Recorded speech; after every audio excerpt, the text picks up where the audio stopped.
Well, we are just a few days now from Election Day, and there's new polling out for Virginia's top races. Yeah, Roanoke College spoke with likely voters last week, and Democrat Abigail Spanberger holds a 10-point lead over Republican Winsome Earle-Sears. The polling shows Spanberger with 51% of the vote. In the race for lieutenant governor, Democrat Ghazala Hashmi leads Republican John Reed by just 2%. And the polling shows Republican incumbent for Attorney General Jason Nayars is now leading Democrat Jay Jones by 8 percentage points.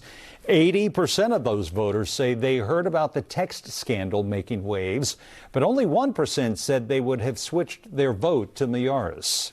Virginia's candidates for governor have just a few more days to make their pitch to voters. Republican Winsome Earle-Sears and Democrat Abigail Spanberger are making multiple stops in our area. It's the final sprint, and our Northern Virginia Bureau Chief Julie Carey takes a look tonight at the issues they're putting in the spotlight in this home stretch.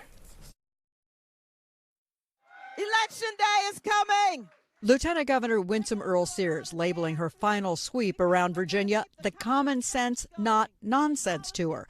The GOP candidate hoping to convince voters that she can continue Governor Youngkin's economic policies that have drawn new business to Virginia and led to tax cuts. We have returned to you $9 billion of your own tax money.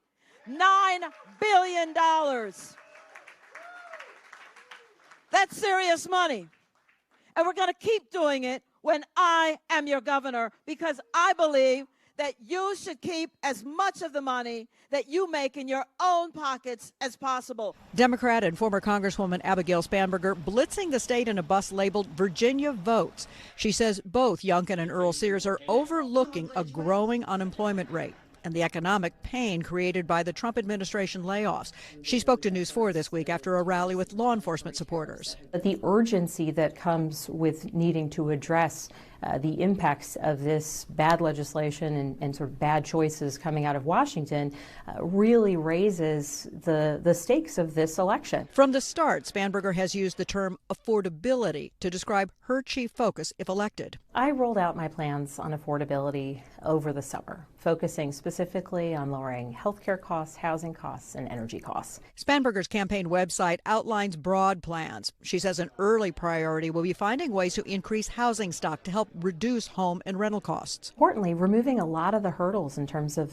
the processes that exist before a house, an apartment complex, or a community can get built. The Earle-Sears campaign did not respond to News 4's numerous requests for an interview, but in a recent rally speech, Sears made it clear energy costs are also a concern for her. She devoted much of her speech in Fauquier County to that topic, railing against reliance on wind and solar power.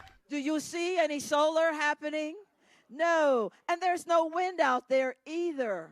One of Earle-Sears' early and continuing campaign pledges, getting rid of the car tax. You know, we could have gotten rid of the car tax this year.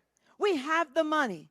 We have the money. Democrat Spanberger agrees, but points out much of the car tax is crucial local revenue that would have to be replaced. It requires bringing people together, Democrats and Republicans, to put any and all possible paths forward on the table.